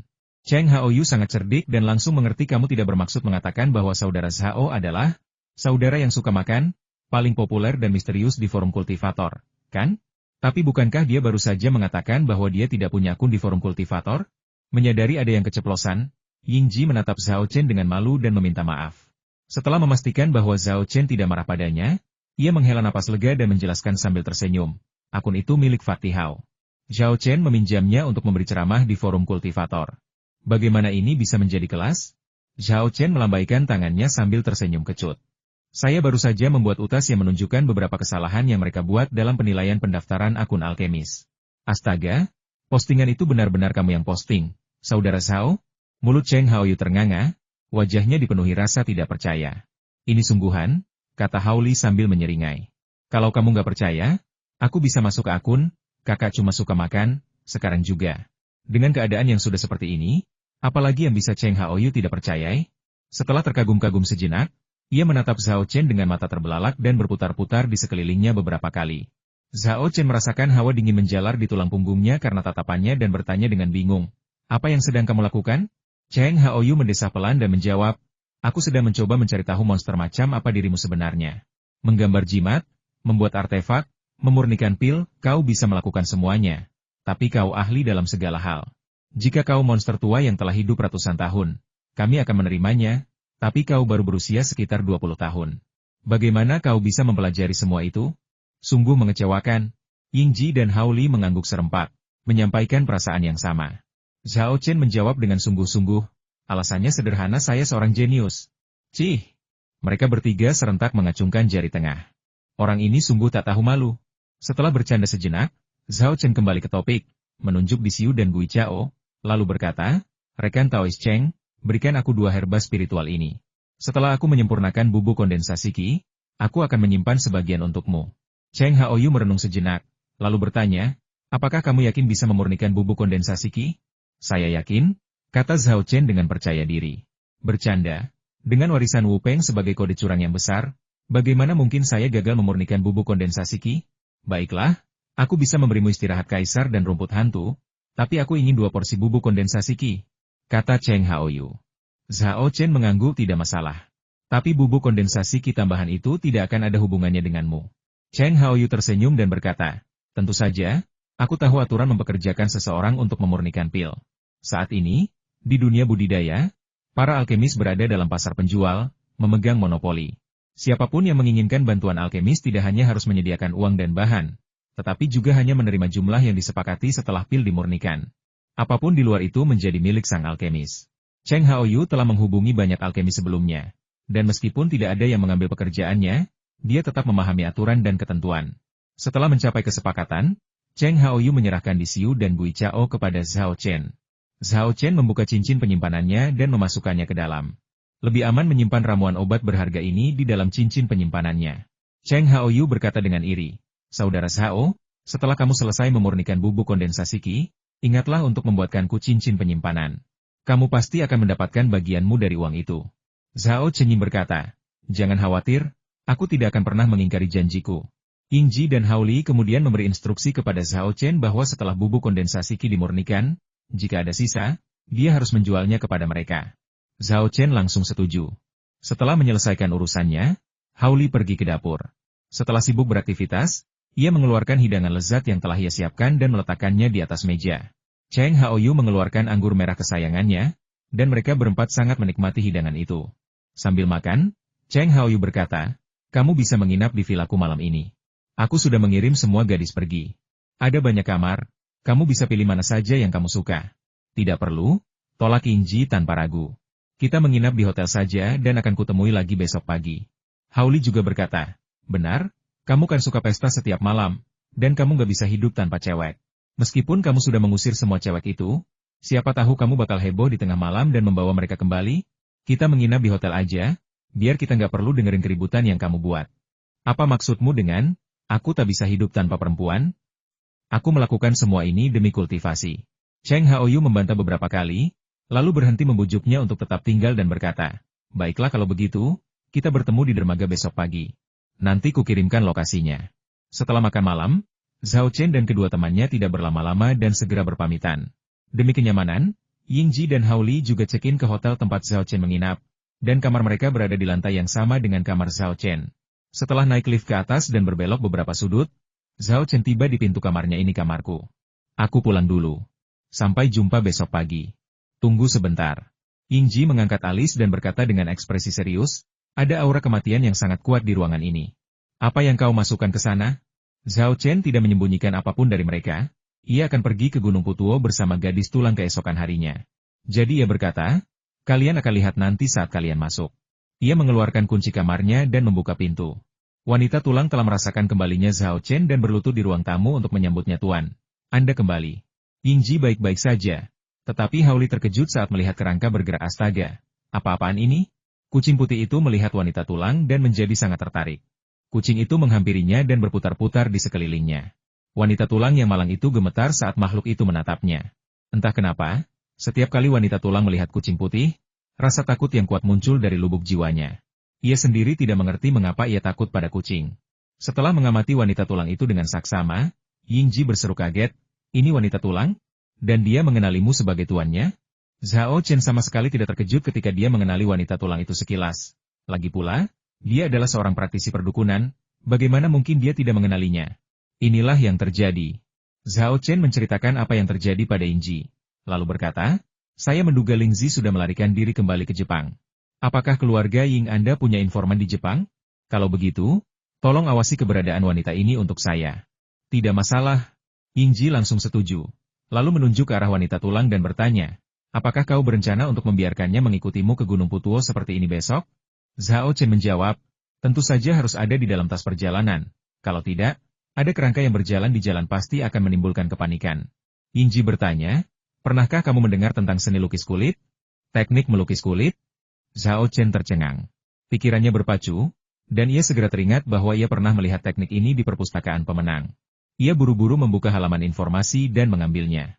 Setelah membaca pengantar yang rinci, saya mengetahui bahwa ilmu sihir jenis ini dapat menggambar kulit manusia dengan kertas dan pena, lalu menyuruh kerangka, hantu, setan, dan sebagainya memakainya, sehingga mengubahnya menjadi bentuk manusia. Benar sekali, ini mirip dengan kemampuan monster dalam Painted Skin dari Strange Tales from a Chinese Studio yang melukis dirinya sendiri sebagai wanita cantik. Mantra ini sungguh bagus, sangat praktis, seru Zhao Chen tulus. Dengan teknik melukis kulit, ia dapat mengubah wanita tulang menjadi wujud manusia. Menjaganya tetap di sisinya setiap saat. Ini jauh lebih praktis daripada mengemasnya dalam koper, memungkinkannya untuk bertindak segera di saat-saat genting tanpa membuang waktu atau menunda kesempatan. Mendengar ini, Yingji tahu bahwa Zhao Chen pasti ahli dalam seni lukis kulit. Ia tidak berkata apa-apa lagi, memberikan beberapa instruksi kepada Zhao Chen, lalu berpamitan dengan Haoli dan pergi. Begitu mereka pergi, Zhao Chen segera membuka cincin penyimpanannya dan mengeluarkan kertas, tinta, kuas, dan batu tinta, lalu meletakkannya di atas meja di ruang tamu suite. Kemudian, wanita tulang memberi isyarat kepadanya, "Malam ini, kau harus berhenti sejenak dari kultivasimu dan mempelajari teknik melukis kulit. Setelah kau bisa melukis kulit manusia yang sempurna untuk dikenakan, barulah kau bisa melakukan hal-hal lain." "Ya," jawab wanita tulang itu dengan hormat, tetapi dia tidak berjalan menuju Zhao Chen. Setelah diamati lebih dekat, Terlihat jelas bahwa makhluk itu terlalu takut untuk bergerak di dekat kucing putih itu. Kucing putih itu terus berputar di sekelilingnya. Mata kecilnya terus-menerus mengamati tubuhnya. Tampaknya ingin tahu mengapa tulang-tulangnya tidak berserakan di tanah, tetapi malah membentuk-bentuk manusia dan dapat bergerak-gerak. Zhao Chen terkekeh sendiri, lalu bergumam, baik Xiao Yang maupun Bone Woman tampaknya agak takut pada Xiao Bai. Sepertinya ia memiliki kekuatan bawaan untuk mengintimidasi makhluk jahat. Kemampuan ini bukan sesuatu yang bisa dimiliki kucing. Sayangnya, kucing putih tidak dapat berbicara, dan asal-usulnya tidak diketahui, sehingga mustahil untuk mengetahui apa itu. Setidaknya untuk saat ini, itu tidak mungkin. Zhao Chen menggelengkan kepalanya, menyingkirkan pikiran-pikiran liar itu, lalu berpesan kepada kucing putih itu, "Putih kecil, jangan buat masalah. Suruh wanita tulang datang." Kucing putih itu mengeong sekali, akhirnya menghentikan pertanyaannya pada wanita tulang. Ia melompat ke sofa, menguap malas, dan mulai tidur, menggunakan ekornya sebagai bantal. Wanita tulang merasakan tekanan itu langsung hilang dan segera berjalan ke sisi Zhao Chen. Zhao Chen dengan cermat mengajarkan kepada wanita tulang teknik dan poin penting teknik melukis kulit. Teknik ini paling baik dilakukan oleh wanita tulang, karena kulit manusia yang dihasilkan akan paling cocok untuknya. Jika Zhao Chen membantu, kulit manusia yang dihasilkan mungkin cukup baik, tetapi akan memiliki berbagai masalah yang memengaruhi daya tahannya dan efek keseluruhan transformasi. Wanita tulang belajar dengan sangat tekun. Di satu pihak, ini adalah teknik yang diajarkan oleh gurunya dan merupakan tugas yang diberikan kepadanya, yang harus ia selesaikan dengan sekuat tenaga. Di sisi lain, ia juga sangat ingin mendapatkan kembali wujud manusianya. Sudah 4 atau 500 tahun sejak ia mati dan berubah menjadi iblis. Selama itu, ia selalu muncul dalam wujud kerangka, tetapi di dalam hatinya, ia masih menyimpan keinginan untuk menjadi manusia lagi. Sekarang keinginan ini akhirnya menjadi kenyataan, bagaimana mungkin hal itu tidak ditanggapi dengan serius? Setelah mengajarkan seni lukis kulit, Zhao Chen menyerahkan urusan tersebut kepada wanita tulang, membiarkannya mengeksplorasi dan berlatih sendiri di ruang tamu. Di sisi lain, ia kembali ke kamar tidurnya setelah mandi, menyalakan dupa penenang, mengaktifkan teknik konsentrasinya, dan mulai mempelajari landasan teoritis akupunktur dan moksibusi, bagian 1. Kucing putih itu memasuki kamar tidur hampir pada saat yang tepat, bertengger di samping dupa yang menenangkan, mengendus dalam-dalam, dan tampak sangat terpesona. Suatu malam berlalu. Upaya Zhao Chen membuahkan hasil sekali lagi, dan ia selesai mempelajari buku teks akupunktur dan moksibusi landasan teoritis. Zhao Chen telah menghafal semua teori brilian Wu Peng tentang akupunktur dan meridian. Bisa dibilang Zhao Chen telah mencapai level tertinggi dalam teori akupunktur. Lalu kenapa dia bukan nomor 1? Itu karena Zhao Chen baru menghafal poin-poin pengetahuan ini, dia belum bisa mengintegrasikannya sepenuhnya. Ketika dia bisa sepenuhnya memahami dan mengintegrasikan poin-poin ini, maka tak seorang pun akan bisa mengunggulinya dalam teori akupunktur. Setelah menyelesaikan akupunktur dan moksibusi, bagian 1 landasan teoritis, buku teks lanjutan akupunktur dan moksibusi, bagian 2 teknik dan aplikasi juga muncul di rubrik Medis Information Leaf. Zhao Chen melirik buku teks baru itu dan mendapati bahwa buku itu sebagian besar terbagi menjadi 2 bagian. Bagian teknis sebelumnya mencakup beragam teknik akupunktur, berjumlah lebih dari 100, termasuk teknik jarum 9 titik yang dipelajari Zhao Chen secara kebetulan. Selain itu, bagian ini mencakup metode untuk menangani situasi abnormal, seperti pingsan saat akupunktur, retensi jarum, DLL, serta moksibusi, akupunktur kulit kepala, akupunktur telinga, akupunktur intradermal, dan konten terkait lainnya. Materinya sangat banyak dan komprehensif, dan ada banyak hal yang bisa dipelajari. Bagian aplikasi termasuk dalam kategori klinis, yang terutama melibatkan analisis gejala spesifik dan pembuatan daftar titik akupunktur, teknik, metode moksibusi, DLL. Yang sesuai. Singkatnya, setelah Anda menyelesaikan bagian kedua akupunktur dan moksibusi teknik dan aplikasi, Anda siap lulus dan dengan percaya diri menekuni praktik akupunktur. Zhao Chen sangat puas dengan hasil dan pencapaian malam itu. Ia hanya penasaran bagaimana proses menggambar kulit manusia wanita tulang. Dengan pemikiran itu, dia bangkit dan meninggalkan kamar tidur. Astaga, apa yang terjadi? Begitu Zhao Chen melangkah keluar dari kamar tidur, dia terkejut oleh pemandangan di hadapannya. Seorang wanita telanjang dengan sosok anggun, lekuk tubuh yang hampir sempurna, dan wajah cantik yang memancarkan sentuhan kepahlawanan, duduk bersila di karpet ruang tamu dengan mata tertutup. Zhao Chen tertegun, dan tidak dapat menahan diri untuk bertanya apakah dia telah membuka pintu yang salah atau pergi ke tempat yang salah. Begitu menyadari kedatangan Zhao Chen, wanita itu membuka matanya dan langsung berlutut untuk menyambutnya. Chikuzen Hakumei. Selamat datang guru. Kau Chikuzen Hakubai? Zhao Chen awalnya terkejut, lalu menyadari maksudnya kau melukis di atas kulit manusia dan memakainya? Jadi wanita telanjang ini sebenarnya adalah wanita tulang. Ya, jawab wanita tulang. Terima kasih, Guru, karena telah mengizinkanku kembali ke wujud manusiaku. Zhao Chen tidak berani menatap langsung ke arahnya, tetapi dari sudut matanya ia sekilas melihatnya. Wanita tulang itu besar di tempat yang tepat dan ramping di tempat yang tepat, terutama kakinya yang panjang dan ramping, yang sangat memikat. Ini sangat langka, apalagi di antara wanita Jepang kuno, bahkan di antara wanita Jepang modern. Lagi pula, saya tidak tahu apakah itu tidak dicat sama sekali, atau apakah memang seperti ini saat ia masih hidup bagian-bagian pentingnya sama sekali kosong. Harimau putih. Zhao Chen tak dapat menahan diri untuk bergumam. Wanita tulang tidak mendengar dengan jelas dan bertanya, Guru, apa yang Anda katakan? Hah? Ini, tidak mengatakan apa-apa. Zhao Chen merasa sangat malu. Wajahnya memerah. Ia melambaikan tangannya dan berkata, sebaiknya kau pakai baju dulu sebelum bicara denganku. Rasanya canggung sekali kalau tidak pakai baju. Wanita tulang menjawab, aku tidak punya pakaian. Ini kehilafanku. Zhao Chen menepuk dahinya, membuka cincin penyimpanannya, dan mengeluarkan satu set pakaian. Kamu pakai saja pakaianku untuk saat ini. Aku akan membelikanmu pakaian yang cocok nanti. Terima kasih atas karunia MU, Tuan. Wanita tulang itu bersujud lagi. Aku mau mandi, cepatlah berpakaian. Setelah mengatakan itu, Zhao Chen berlari ke kamar mandi seolah-olah ingin melarikan diri. Sang wanita tulang berdiri, senyum tipis tersungging di bibirnya, lalu bergumam pada dirinya sendiri dengan suara yang nyaris tak terdengar. Rasa malu Tuan sungguh menggemaskan. Setelah Zhao Chen selesai mencuci, wanita tulang juga berpakaian. Pakaian pria yang dikenakan wanita tulang sama sekali tidak terlihat aneh. Malah, justru menonjolkan jiwa heroiknya. Terutama karena ia memancarkan aura keagungan dan tekad baja, membuatnya tampak sangat tegas, bahkan lebih mendominasi daripada CEO pada umumnya. Zhao Chen yakin jika dia mengambil gambar wanita tulang saat ini dan mengunggahnya ke internet, pasti akan dipanggil ratu dan suami oleh banyak gadis. Lumayan. Zhao Chen mengangguk, cukup puas dengan penampilan wanita tulang itu, tetapi tak kuasa menahan diri untuk bertanya dengan rasa ingin tahu.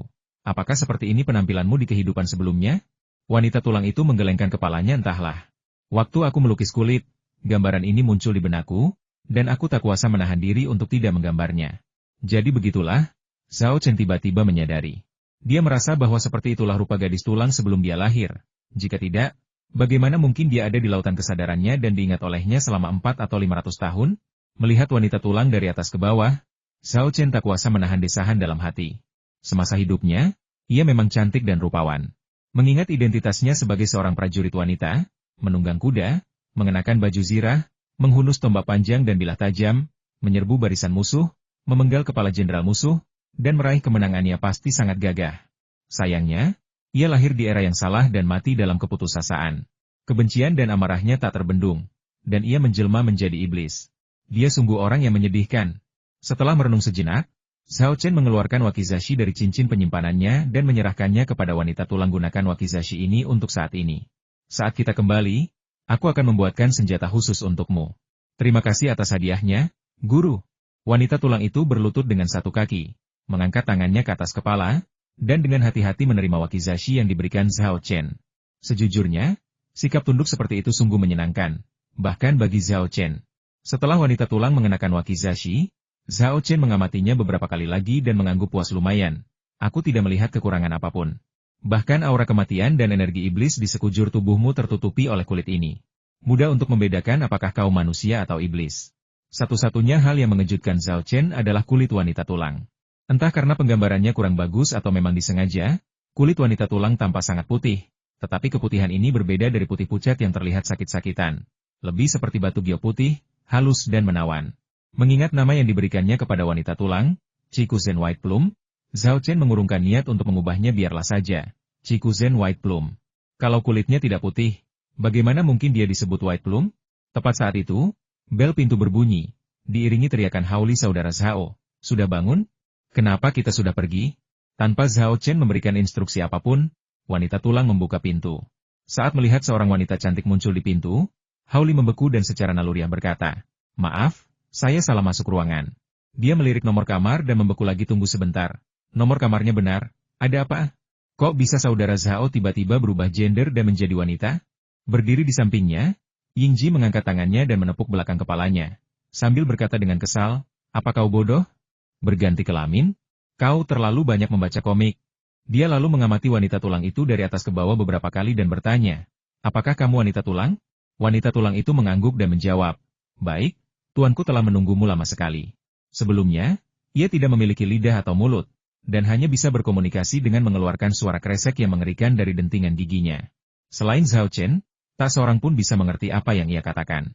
Namun kini, setelah mengenakan kulit manusia, ia memiliki lidah dan mulut, dan dapat berbicara bahasa manusia.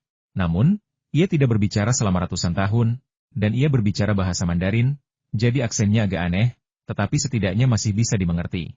Wanita tulang menuntun Yingji dan Haoli ke dalam ruangan. Haoli menatap sosok anggunnya. Terkagum-kagum, apakah ini kerangka dari tadi malam? Ya ampun, langsung berubah menjadi cantik dalam semalam. Bahkan lebih menakjubkan daripada operasi plastik Korea. Lalu ia mulai mendesah dalam-dalam mengapa aku tak bisa menemukan hal-hal baik seperti itu? Seandainya saja aku bisa memiliki kerangka yang bisa berubah menjadi wanita cantik. Cinta seperti ini yang melampaui ras, hidup, dan mati, sungguh begitu menarik.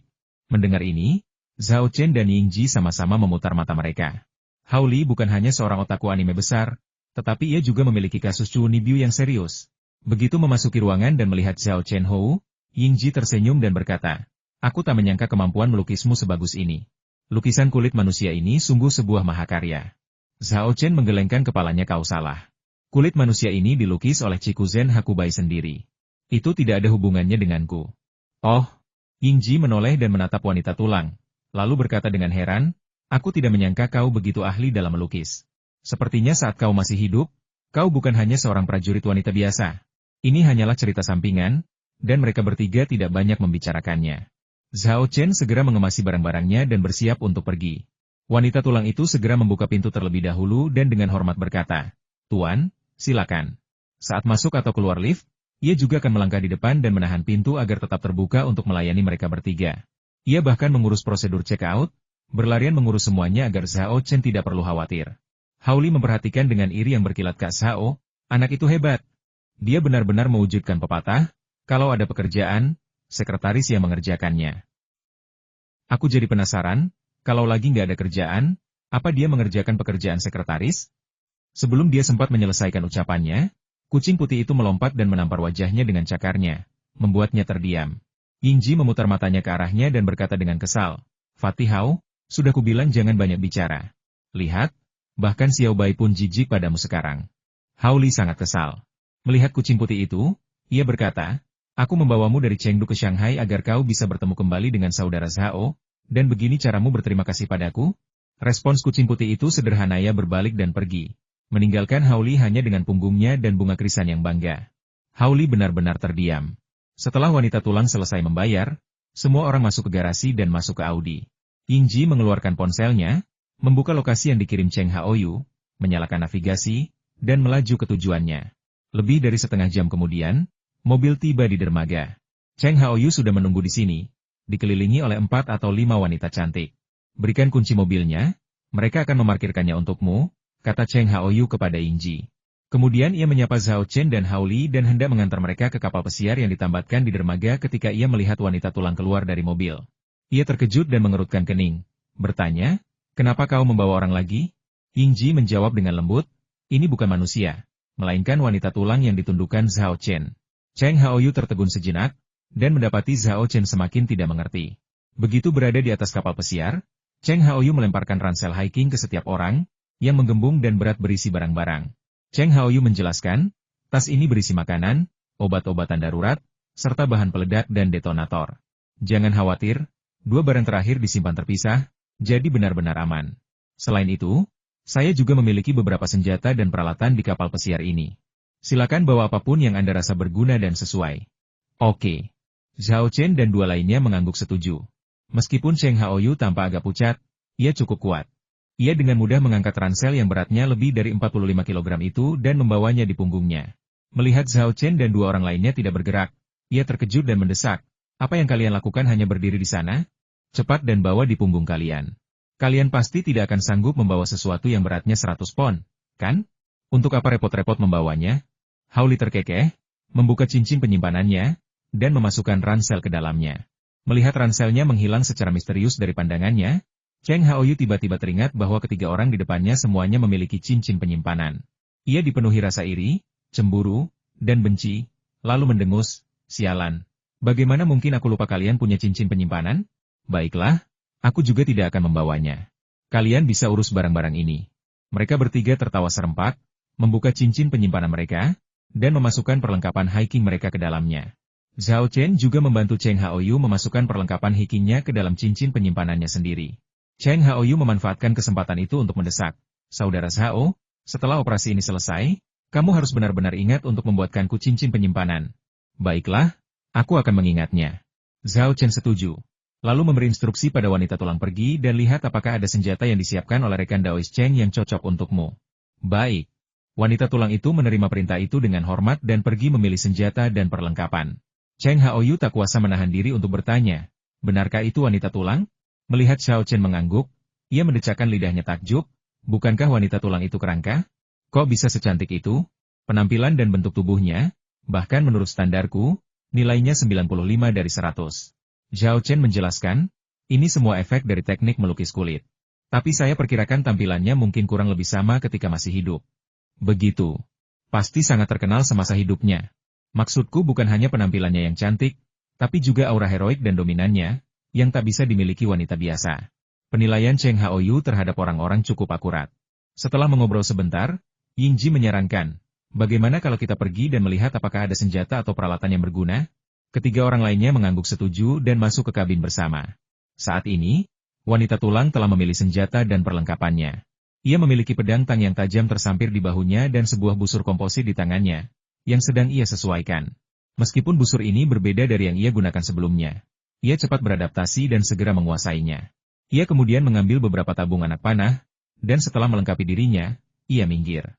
Meskipun wanita tulang mengenakan pakaian modern, pakaian ini, dipadukan dengan aura prajurit berdarah besi, langsung menarik perhatian Anda. Zhao Chen mengamatinya beberapa kali, mengangguk puas, lalu mengalihkan perhatiannya ke senjata dan peralatan yang memenuhi kabin. Senjata yang disiapkan di sini meliputi busur silang, pedang, dan pisau. Semuanya merupakan karya seni indah yang dibuat oleh para pengrajin ahli. Selain senjata-senjata dingin ini, bahkan ada beberapa pistol dan senapan. Hao Li mengambil pistol itu dan mengamatinya sejenak. Pistol itu bukan barang murahan dari bengkel bawah tanah, melainkan barang berkualitas tinggi dari pabrik senjata resmi. Ia tak kuasa menahan diri untuk tidak kagum, kau bahkan berhasil mendapatkan pistol. Kau benar-benar punya koneksi. Kenapa kau tidak membeli peluncur roket atau mortir juga? Ayo kita ke sana, beri Lili rentetan tembakan dulu, baru kita tangani. Bukankah itu akan jauh lebih mudah? Cheng Haoyu berkata dengan kesal, kita bisa dapat senjata saja sudah cukup, apalagi peluncur roket dan mortir? Kalau aku benar-benar mencoba mendapatkan barang-barang itu, mungkin aku akan langsung diselidiki pihak berwenang. Lagi pula, kalaupun aku memberimu semua barang itu, apa kau bisa menggunakannya? Kau bahkan tidak tahu cara menggunakan senjata, kan? Hao Li menjawab, omong kosong. Aku bahkan belum pernah menyentuh pistol. Jadi bagaimana aku bisa tahu cara menggunakannya? Aku tetap merasa pisau dapur jauh lebih praktis. Dengan jentikan tangannya, ia mengeluarkan sebuah kotak kayu dari cincin penyimpanannya, menekan mekanisme di atasnya, dan dengan bunyi kelang, kotak kayu itu segera terbuka menjadi rak pisau, yang penuh sesak dengan segala macam pisau dapur. Meski begitu, dia tetap membawa pistol, untuk berjaga-jaga. Zhao Chen memiliki cambuk angin dan petir, jadi dia tidak membutuhkan senjata jarak dekat. Lagi pula, tugasnya adalah mengganggu dari jarak jauh, jadi dia memilih senapan dan, setelah berpikir sejenak, mengambil busur komposit. Melihat Zhao Chen telah memilih senapan dan busur serta anak panah, Cheng Haoyu buru-buru bertanya, apakah kamu tahu cara menggunakannya?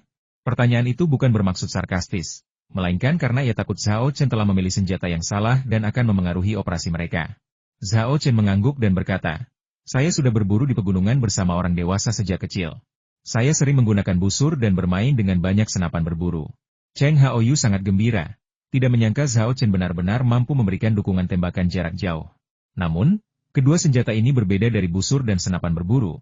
Jadi ia segera memberikan demonstrasi sederhana tentang cara menggunakannya. Yingji membuat pilihan yang sama seperti Zhao Chen, tetapi Cheng Haoyu tidak mengajarinya, yang menunjukkan bahwa dia tahu Yingji ahli dalam hal-hal ini. Selain senjata, kelompok itu juga membawa peralatan parit dan perlengkapan lainnya, yang mereka simpan di dalam ring penyimpanan mereka. Dengan begitu, mereka tidak perlu khawatir tangan mereka penuh dengan senjata dan perlengkapan, yang mungkin akan membuat penduduk pulau ketakutan dan membuat mereka harus memanggil polisi. 2 jam kemudian, speedboat tiba di Putuo Shan. Di musim dingin, jumlah wisatawan di Gunung Putuo relatif sedikit. Selain itu, gempa bumi kecil yang terjadi di Gunung Putuo beberapa waktu lalu juga memengaruhi arus pengunjung, sehingga jumlah pengunjung semakin berkurang.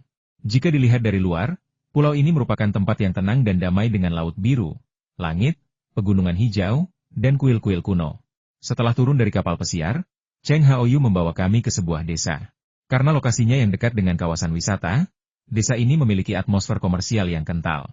Banyak rumah di desa ini telah dialihfungsikan menjadi wisma oleh pemiliknya untuk menyediakan akomodasi bagi wisatawan yang datang berkunjung atau mempersembahkan dupa. Namun, Cheng Haoyu membawa Zhao Chen dan yang lainnya ke sini bukan untuk menginap di penginapan, melainkan untuk mengunci aroma anjing rakun. Menurut informasi yang ia peroleh, 2 hari lalu, tanah di bawah bangunan di desa itu tiba-tiba amblas sehingga bangunan itu roboh dan mengakibatkan 2 orang luka-luka. Namun untunglah tidak ada korban jiwa. Kemunculan tanuki dapat dikatakan telah mengancam nyawa wisatawan dan penduduk Gunung Putuo secara serius. Perburuan tanuki oleh Zhao Chen dan kelompoknya dapat dianggap sebagai perbuatan baik, karena mereka telah membasmi hama yang mengganggu penduduk. Saat memasuki desa, kami melihat bangunan yang runtuh, di mana beberapa pekerja sedang membersihkan dan menghancurkannya. Tepat ketika Zhao Chen dan kelompoknya hendak menuju ke sana, mereka tiba-tiba merasakan getaran di bawah kaki mereka. Sebelum mereka sempat bereaksi, mereka melihat orang-orang bergegas keluar rumah dan berlarian menuju tempat-tempat terpencil sambil berteriak, "Gempa bumi siala lagi! Gempa bumi? Tanuki ada di sini? Mungkinkah itu suatu kebetulan?" Zhao Chen segera mengaktifkan teknik observasi Qi untuk mengamati sekelilingnya. Di pantai berbatu di luar desa, ia melihat aura gelap dan menyeramkan menyelimuti daerah itu. Ia menunjuk dan berkata, "Memang tanuki yang telah tiba. Dia ada di sana." Semua orang melihat ke arah yang ditunjuk Zhao Chen. Meskipun mereka tidak memiliki kemampuan untuk mengamati Qi, penglihatan mereka cukup baik, dan mereka segera menyadari bahwa tanah di sana bergelombang, seolah-olah ada naga bumi yang berputar di bawah tanah. Inilah adegan yang diciptakan tanuki. Mata Cheng Haoyu langsung berbinar, itu benar-benar kekuatan tanuki. Haoli tertawa gembira. "Kita sangat beruntung. Kita menemukannya segera setelah tiba di pulau itu." Yingji mengerutkan kening dan berkata ragu-ragu. "Aneh, mengapa aku merasa seperti tanuki sedang mengejar sesuatu?" Mendengar dia mengatakan itu, semua orang menyadari bahwa keberadaan Lili memang agak aneh. Zhao Chen menebak, tanuki adalah binatang mitologi kuno. Belum lagi binatang biasa. Bahkan binatang buas seperti singa, harimau, dan macan tutul pun akan gemetar dan menyerah di hadapannya. Namun, binatang yang dikejarnya sekarang tidak takut dengan aura binatang mitologinya. Dan dilihat dari posturnya, ia bertekad untuk menangkap lawannya. Binatang biasa tidak memiliki daya tarik sekuat itu. Mungkinkah ia juga sedang memburu binatang mitologi? Kerumunan itu agak tak percaya, mustahil, kan? Binatang buas sangat langka di dunia ini. Bertemu satu saja sudah sangat beruntung. Bagaimana mungkin kita bisa bertemu 2 sekaligus? Zhao Chen juga merasa kemungkinannya tipis. Tetapi bagaimana dia bisa menjelaskan perilaku abnormal roh rubah itu?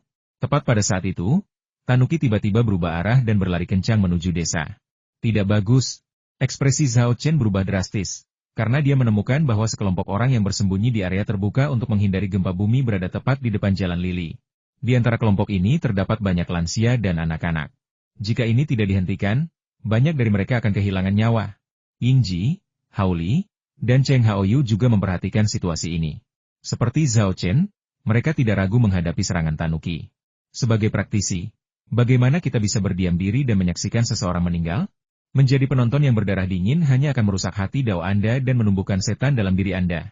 Namun, insiden itu terjadi begitu tiba-tiba sehingga tidak ada waktu untuk mengevakuasi sekelompok orang yang mencari perlindungan. Satu-satunya pilihan adalah menghadapi tanuki secara langsung. Tanpa menggunakan bahan peledak untuk melemahkan kekuatan tanuki, kita akan menghadapinya secara langsung. Aku penasaran, apa kita bisa menahannya? Melihat debu yang mengepul, Zhao Chen merasa tidak yakin, tetapi dia tidak mundur, karena di belakangnya ada ratusan nyawa. Untungnya, Yingji, Haoli, dan Cheng Haoyu ikut serta, bersama wanita tulang dan kucing putih. Dengan kekuatan gabungan semua orang, mereka seharusnya mampu menahan kekuatan tanuki yang luar biasa. Dalam sekejap mata, naga bumi yang bergelombang itu menyerbu ke arah kerumunan, hanya berjarak 20 atau 30 meter dari mereka.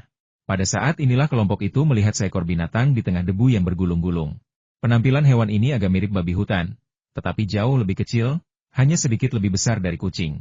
Melihat orang-orang yang menunggu untuk menyergap di depan, hewan yang mirip babi hutan itu terkejut dan langsung berbelok tajam, mengubah arah, dan berlari ke kiri. Naga tanah yang bergelombang di belakangnya juga segera berubah arah, melanjutkan pengejarannya yang tak kenal lelah.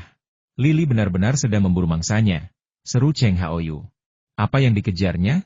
Babi hutan? Kok kecil sekali? Haoli juga terkejut. Itu bukan babi hutan. Zhao Chen sudah mendapatkan informasi identifikasi hewan itu dari lembar informasi. Itu dangkang. Yingji buru-buru bertanya, dangkang? Apakah dangkang? Binatang pembawa keberuntungan yang selalu membawa panen berlimpah dimanapun ia muncul? Zhao Chen mengangguk dan berkata, ya, itu dia. Haoli tiba-tiba tersadar dan berkata, jadi itu dangkang. Pantas saja Lili mengejarnya tanpa henti. Bagi Lili, dangkang tidak hanya lebih lezat daripada hewan biasa, tetapi juga merupakan tonik yang ampuh untuk meningkatkan kekuatannya. Cheng Haoyu berseru tak percaya. Benar-benar ada dua binatang aneh di sini. Aku tak akan percaya kalau tak melihatnya dengan mata kepalaku sendiri. Zhao Chen tidak ingin dangkang dimakan oleh tanuki. Karena dangkang berbeda dari tanuki. Ia adalah binatang pembawa keberuntungan, bukan binatang buas. Ia tidak hanya lembut dan baik hati, tetapi juga membawa panen yang melimpah. Kalau kita bisa menjinakkan dangkang dan menempatkannya di pangkalan penanaman tanaman obat, bukankah tanaman obat di sana akan tumbuh lebih cepat? Ini seperti menggunakan kode curang lalu memodifikasi datanya sungguh luar biasa ampuh. Tak mampu menahan rasa penasarannya, Zhao Chen hendak memanggil semua orang untuk mengejar. Namun, tiba-tiba terdengar suara benturan keras, dan sekitar 50 meter darinya, sebuah bangunan kecil runtuh dengan keras oleh tanuki yang melintas. Zhao Chen, dengan mata tajamnya, melihat seorang perempuan muda menggendong seorang anak yang baru saja berlari keluar gedung ketika ia terjatuh akibat guncangan hebat di tanah. Pada saat yang sama, bongkahan beton besar yang runtuh menimpa perempuan itu dan anaknya. Dengan nyawa yang dipertaruhkan, Zhao Chen mengabaikan Lili dan dangkang, segera mengaktifkan jimat bumi menyusut, dan bergegas menuju wanita muda dan anak itu dengan kecepatan seperti hantu. 50 meter ditempuh dalam sekejap mata. Namun lempengan semen itu hendak mengenai wanita muda dan anak itu. Jelas sudah terlambat untuk membawa mereka ke tempat aman.